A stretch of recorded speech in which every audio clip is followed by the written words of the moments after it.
ध्यान देंगे। हम लोग प्रीवियस क्लास में देख रहे थे,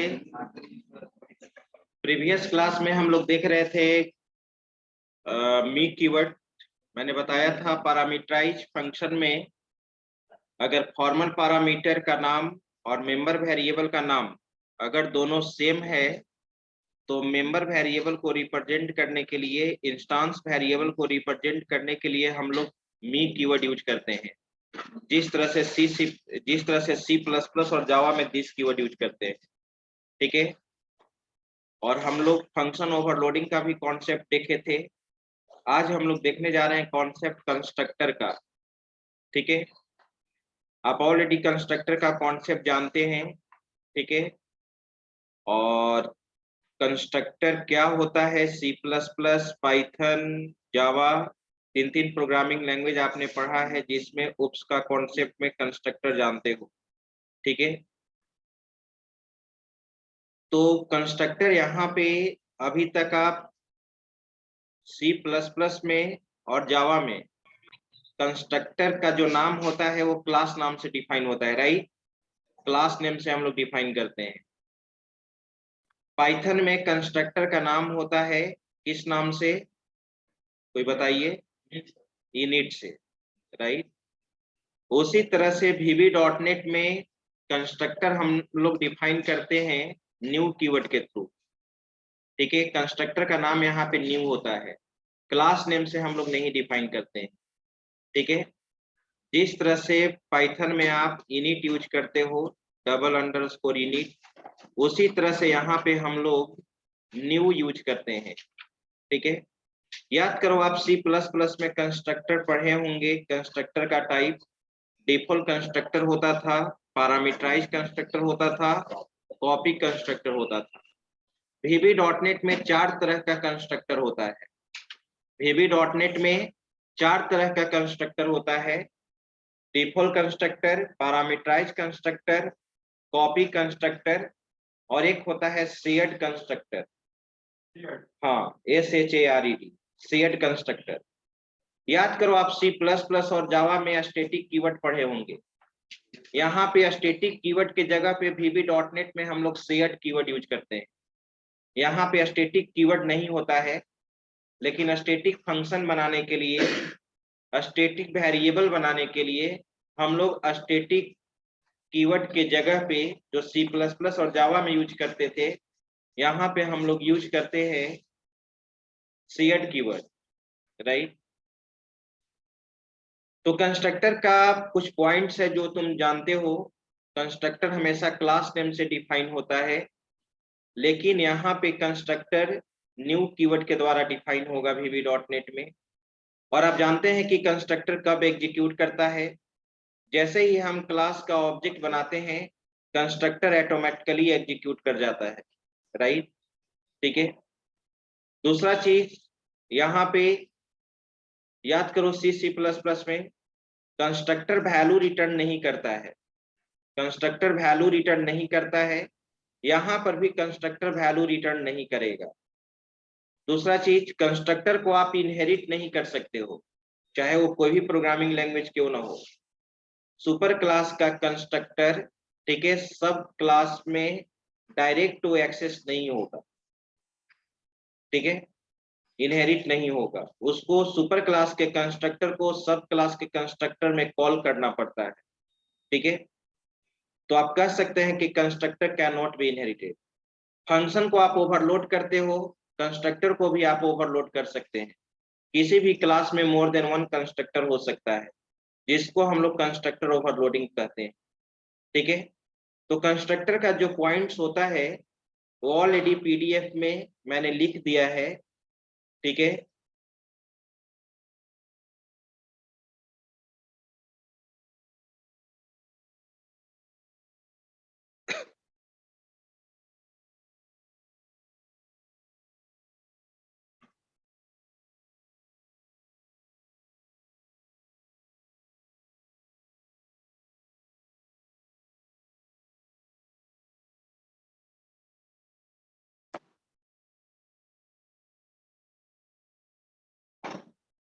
ठीक है। ऑलरेडी लिखा हुआ है कंस्ट्रक्टर के बारे में। देखो, it is a special type of subroutine,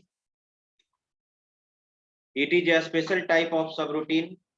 constructor subroutine होता है यहाँ पे, फंक्शन नहीं होता है। क्यों? Very good. क्योंकि फंक्शन यहाँ पे VB.NET में एनी हाउ वैल्यू रिटर्न करता है। VB.NET में बोला जाता है कि सभी कंस्ट्रक्टर सबरूटीन होता है, right. So it is a special type of subroutine which must be defined with the help of new keyword instead of class in VB.NET। Class के जगह पे हम लोग न्यू कीवर्ड यूज करते हैं। नेक्स्ट पॉइंट है, it executes automatically during creation of object. Automatically execute करता है, जैसे ही हम ऑब्जेक्ट क्रिएट करेंगे ऑटोमेटिकली एग्जीक्यूट देता है भैया कि नहीं? टकरा देता है।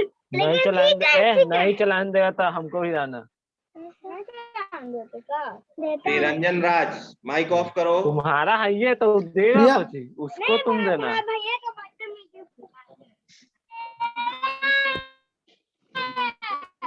माइक ऑफ करो प्रिरंजन। बच्चा देखिए ना फिर पुराना पैंट म्यूट भी नहीं हो रहा है जी। प्रिरंजन राज, सर आपके सेटिंग से होगा। प्रिरंजन राज,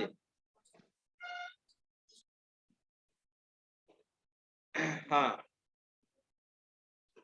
तो it executes automatically during creation of object, ठीक है।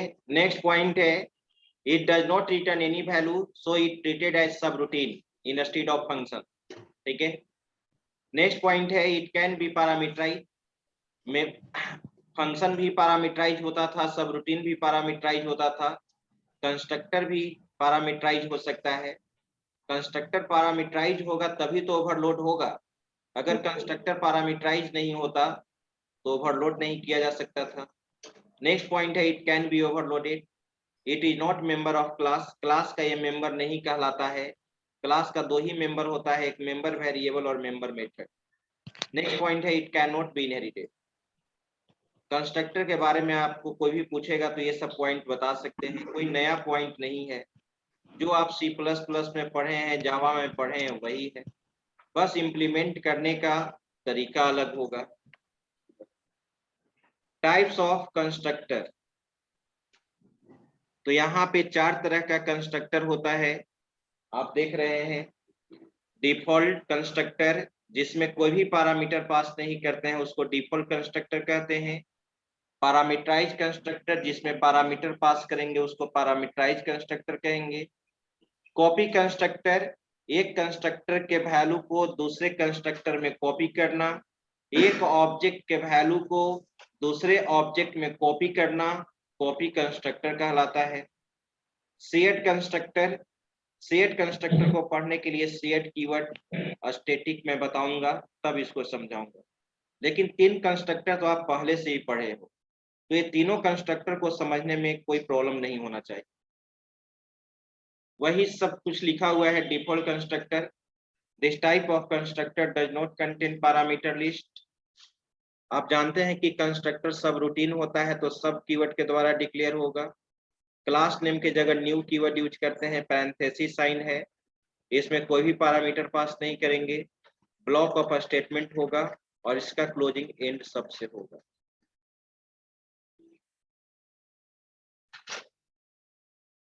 सब new, write line, default constructor. Parameterized constructor, this type of constructor contains parameter list. Visual Studio start कर देते हैं।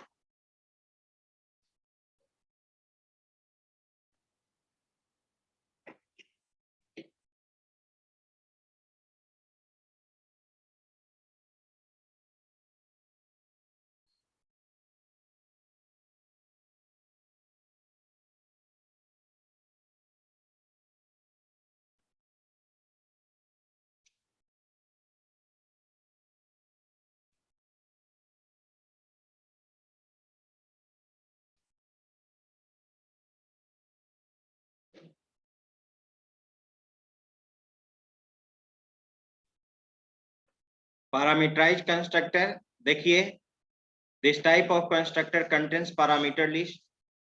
यहाँ पे पैरामीटर लिस्ट पास करेंगे, ठीक है। पैरामीटराइज कंस्ट्रक्टर 2 बार कॉपी हो गया है क्या? 2 बार कॉपी हो चुका है। पैरामीटराइज कंस्ट्रक्टर एग्जैक्ट वही है। अब है कॉपी कंस्ट्रक्टर। तो कॉपी कंस्ट्रक्टर का मतलब होता है एक ऑब्जेक्ट के वैल्यू को दूसरे ऑब्जेक्ट में कॉपी करना।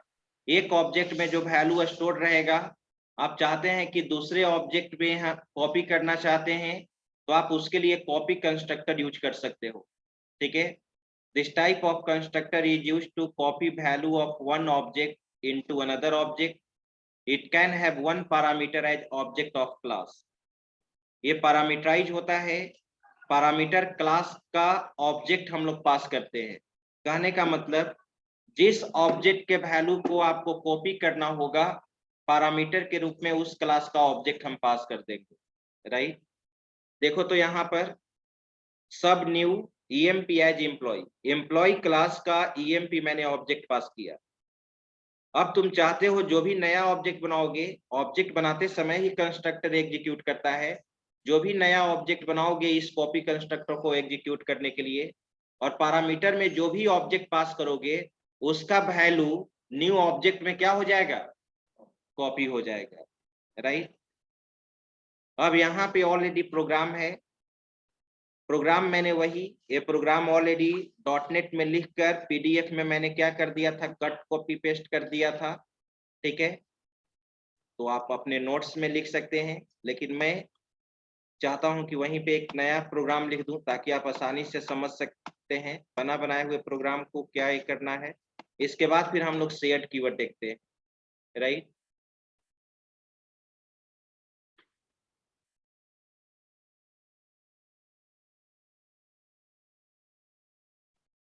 तो हम लोग अपने प्रोजेक्ट में चलते हैं, कंसोल प्रोग्राम।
तो यहाँ पे प्रोजेक्ट एक्सप्लोरर नहीं ओपन हो रहा है, वो मैंने क्लोज कर दिया था। कहाँ से आएगा प्रोजेक्ट एक्सप्लोरर विंडो? व्यू में आप जाओगे, व्यू में आप जाइएगा,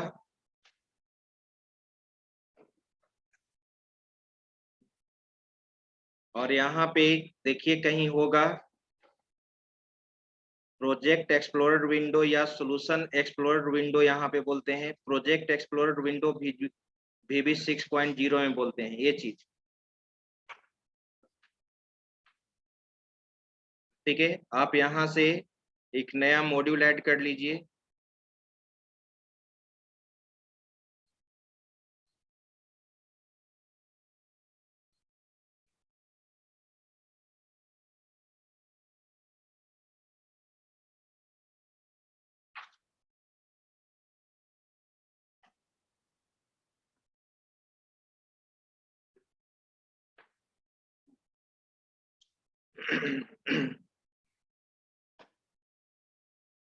तो मेन होगा,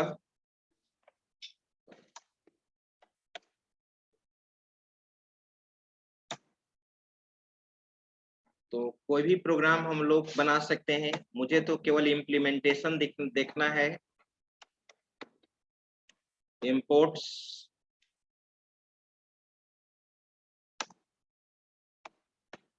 सिस्टम। अब हम लोग यहाँ पे स्टूडेंट नाम का एक क्लास बना लेते हैं। Class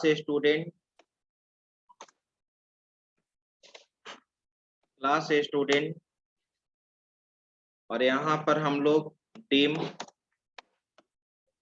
role as integer, name as string,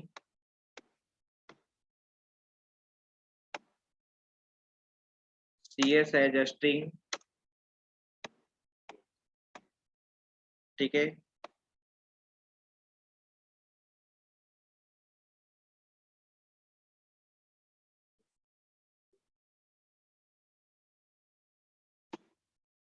fee as single,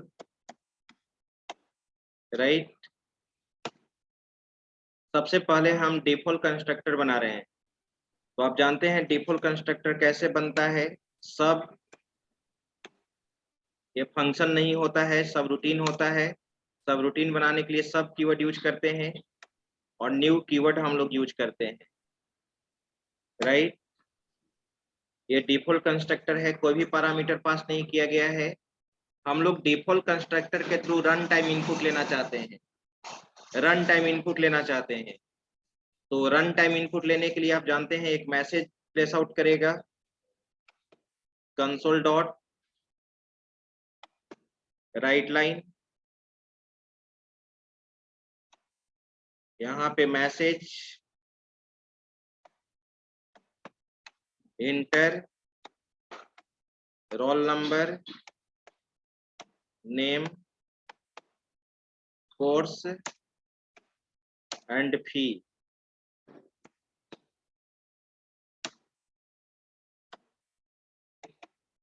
role equal to console dot read line,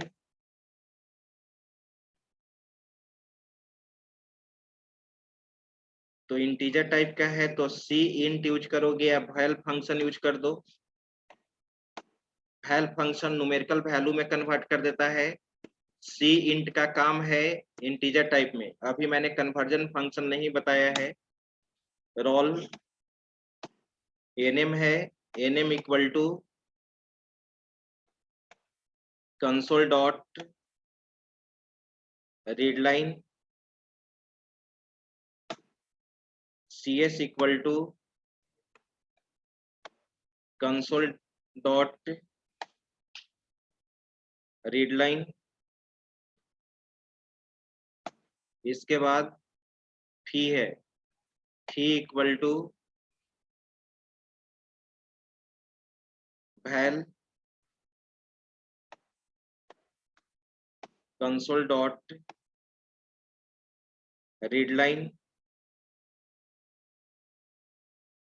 right. Default constructor के थ्रू इनपुट हो गया, इसको कमेंट सेक्शन में मैंने लिख दिया। Default constructor. अब इसके रिकॉर्ड को हम प्रिंट कराना चाहेंगे, तो प्रिंट करा दीजिए। सब show record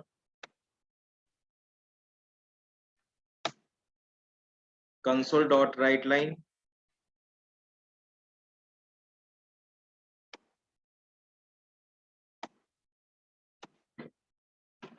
console dot write line.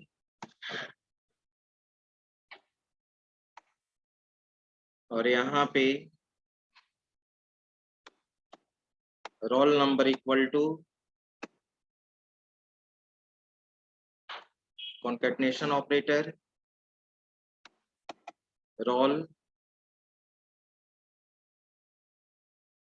VB new line. अब इसको कॉपी कर लिया जाए, कंट्रोल C,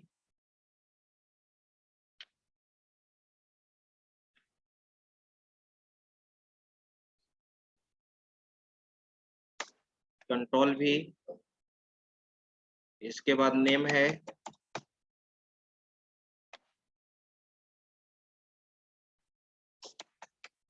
एनएम, कंट्रोल भी,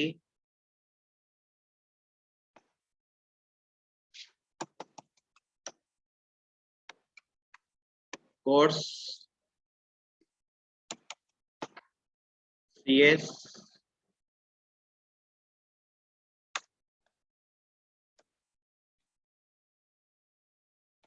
इसके बाद है लास्ट में केवल अब फी है,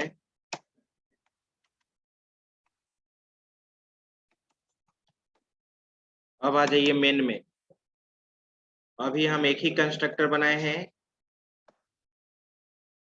अब जानते हैं कि कंस्ट्रक्टर कब एग्जीक्यूट करेगा, जैसे ही ऑब्जेक्ट बनाएंगे। टीम ओबीजे 1, ठीक है, एज न्यू, क्लास का नाम है स्टूडेंट।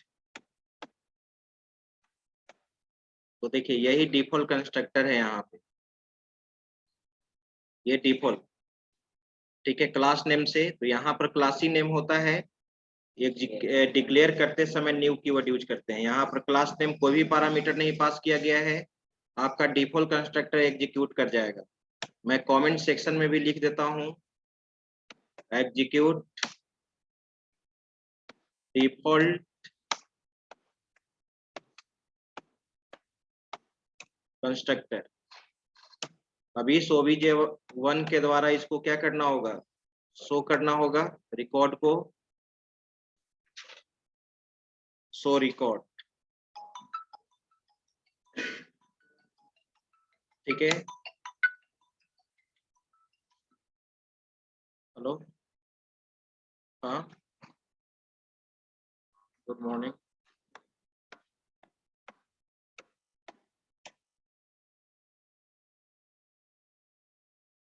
कहाँ, किस बैच में हो, किस कॉलेज में?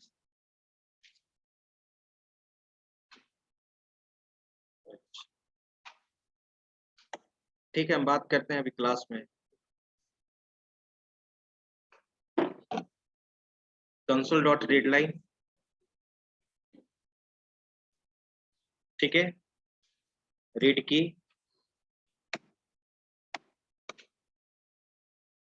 चलिए अब हम लोग इसको रन कराते हैं। स्टार्टअप बना लीजिए, प्रोजेक्ट,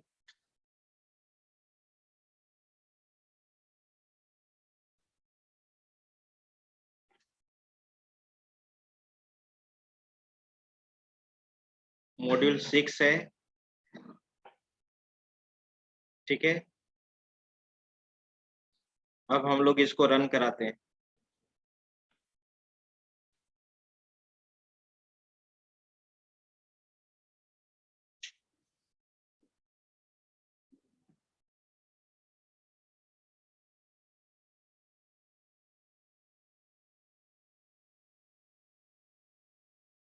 पूछा inter roll number, name, course and fee. Constructor हमारा एग्जीक्यूट कर गया, रोल नंबर 100, ठीक है।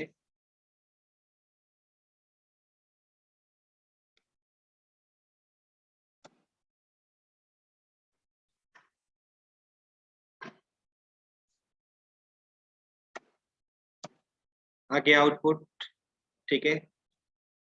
तो अभी आप देख रहे हैं यहाँ पे कि हम लोग इसमें डिफॉल्ट कंस्ट्रक्टर के थ्रू इनपुट लिया है।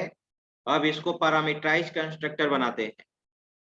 पैरामीटराइज कंस्ट्रक्टर, एक क्लास में मोर देन वन कंस्ट्रक्टर हो सकता है, एक क्लास में मोर देन वन कंस्ट्रक्टर हो सकता है। तो अभी डिफॉल्ट कंस्ट्रक्टर बनाए हैं, अब एक पैरामीटराइज कंस्ट्रक्टर हम लोग बनाने जा रहे हैं इसमें, ठीक है। तो अब जानते हैं कैसे पैरामीटर पास होता है, सब न्यू, इसी में पैरामीटर पास करेंगे। पैरामीटर पास करने के लिए मैंने बोला था कि बाई वैल ऑप्शनल होता है, बाई वैल ऑप्शनल होता है, हम लोग दे भी सकते हैं, नहीं भी दे सकते हैं, ठीक है। तो पैरामीटर पास करने के लिए मैंने बताया था बाई वैल, देखो यहाँ पे by val roll as integer,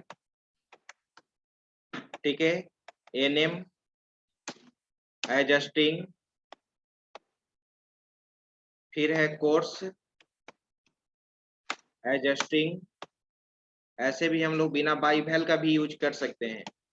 फिर क्या था, फी एज सिंगल, राइट। तुम जानते हो कि formal parameter as a local variable की तरह काम करता है, ठीक है। इस रोल, इस एनएम, इस कोर्स, इस फी को आप ये शो रिकॉर्ड वाले फंक्शन में नहीं कॉल कर सकते हो, सब रूटीन में नहीं कॉल कर सकते हो। तो इस पैरामीटर के वैल्यू को किसमें असाइन करना होगा, मेंबर वेरिएबल में। किसमें असाइन करना होगा, मेंबर वेरिएबल में। और आप ये भी जानते हैं प्रीवियस क्लास से, मैंने लास्ट क्लास में आपको बताया था कि रोल और एक फॉर्मल पैरामीटर का नाम और मेंबर वेरिएबल का नाम सेम है, तो कंपाइलर कंफ्यूज कर जाएगा कि कौन सा मेंबर वेरिएबल है और कौन सा फॉर्मल पैरामीटर है। अगर आप केवल ऐसे लिखोगे रोल इक्वल टू रोल, तो कंपाइलर को कंफ्यूजन होगा ना कि कौन सा फॉर्मल पैरामीटर है और कौन सा मेंबर वेरिएबल है, कौन सा इंस्टांस वेरिएबल है। तो इस केस में इंस्टांस वेरिएबल को रिप्रेजेंट करने के लिए कौन सा कीवर्ड यूज करते हैं, मेक कीवर्ड, जो सी जावा में दिस कीवर्ड होता है, राइट। आगे बढ़ते हैं, NM me dot this, sorry me dot NM equal to NM. आगे बढ़ो, यहाँ कोर्स है, यहाँ सीएस है, तब तो कोई दिक्कत नहीं है, सीएस इक्वल टू डायरेक्ट क्या लिख देंगे, कोर्स लिख देंगे, राइट, ठीक है। फिर यहाँ पे फी है, तो फी दोनों सेम है, तो me dot fee equal to fee. Clear, ये भी, ये हमारा पैरामीटराइज कंस्ट्रक्टर हो गया।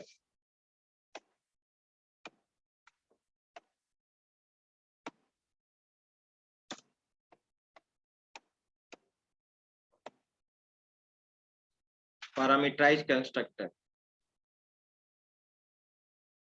आगे बढ़िए, अब ये कब एग्जीक्यूट करेगा, जब ऑब्जेक्ट बनाएंगे। दूसरा ऑब्जेक्ट हम बना रहे हैं मेन में, देखा जाए, dim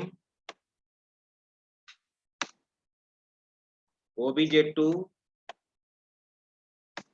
as new student। अब यहाँ पे हम लोग सप्लाई करेंगे role number, name,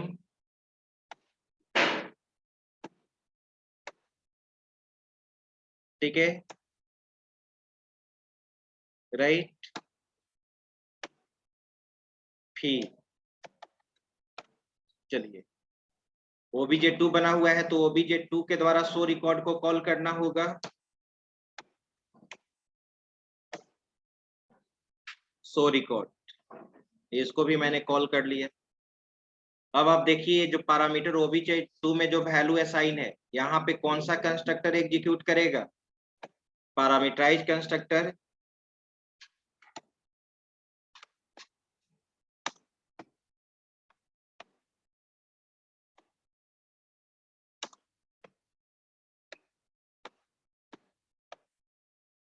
right, run करा के देखा जाए।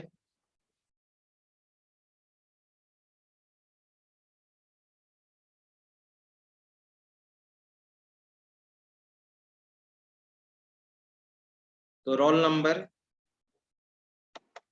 200, नेम,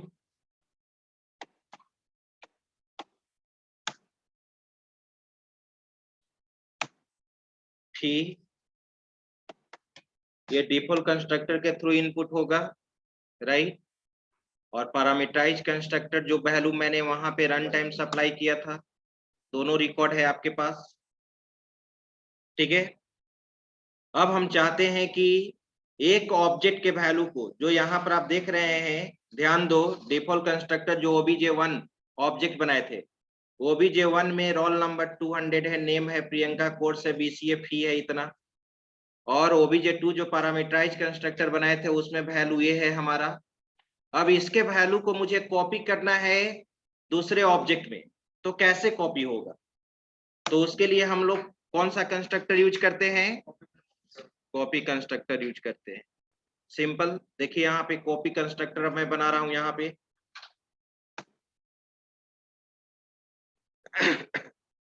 सब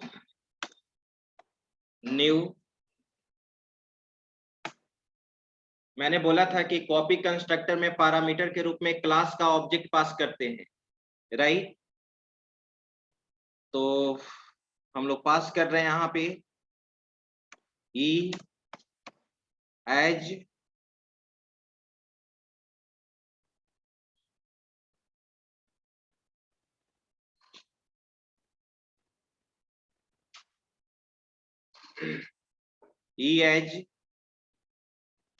ई एज क्या था, स्टूडेंट का रिकॉर्ड है ना, S as student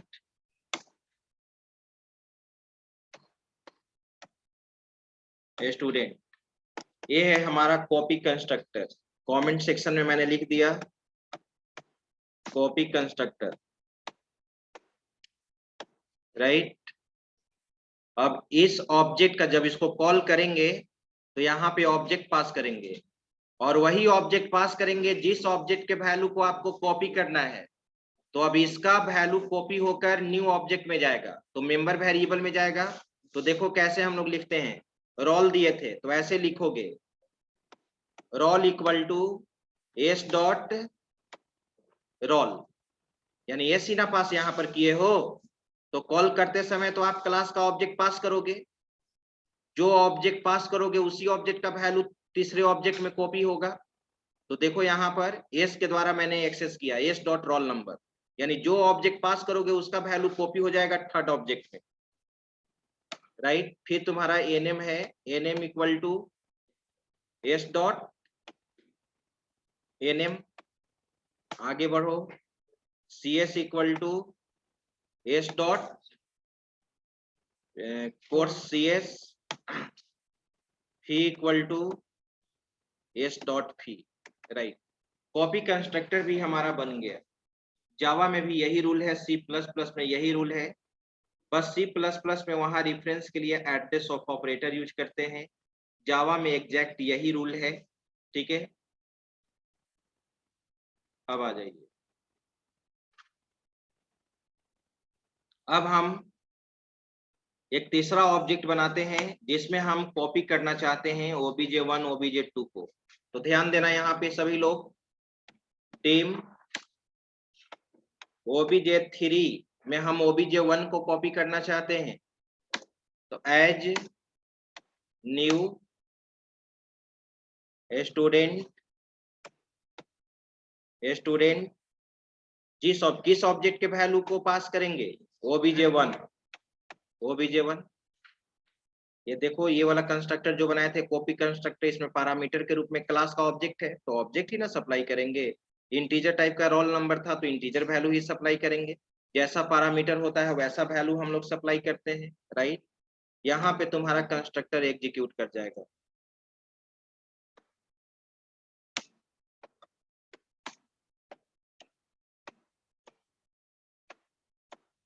right, execute copy constructor. अब हम obj2 जो पैरामीटराइज कंस्ट्रक्टर है उसके भी वैल्यू को कॉपी करना चाहते हैं, कोई दिक्कत नहीं, team obj4 as new student, आगे बढ़ा जाए obj4, हाँ obj2 के वैल्यू को कॉपी कर दिए। अब हम देखना चाहेंगे कि कॉपी हुआ या नहीं obj3 और obj4 में, तो इसके द्वारा भी शो रिकॉर्ड को क्या करेंगे, कॉल करेंगे।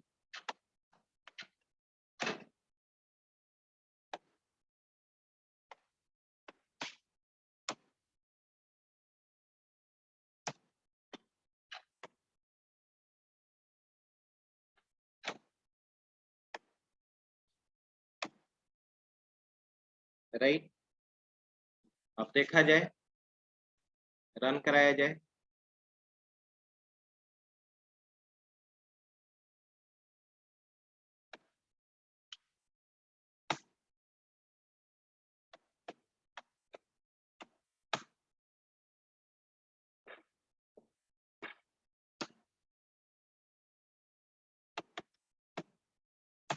कॉपी हो गया। ये जो रिकॉर्ड आप देख रहे हैं यहाँ पे रोल नंबर 101, ये डिफॉल्ट कंस्ट्रक्टर obj1 का था। दूसरा पैरामीटर वाला है, पैरामीटराइज वाला obj2 वाला 101 मनीष PCA। अब थर्ड जो obj3 बनाए, obj3 में आपने obj1 के रिकॉर्ड को कॉपी किया था, तो देखिए obj1 का है। और obj4 में आपने obj2 का पैरामीटर वाला रिकॉर्ड कॉपी किया था। ये है आपका कंस्ट्रक्टर, राइट। ठीक है, तो आज भर इतना ही हम लोग देखेंगे। नेक्स्ट क्लास में मैं सबसे पहले स्टैटिक कीवर्ड बताऊंगा, यानी शेयर्ड कीवर्ड। ठीक है, क्योंकि मुझे अटेंडेंस भी बनाना है यहाँ पे। अब इसका स्क्रीनशॉट अगर लेना चाहते हैं तो ले सकते हैं।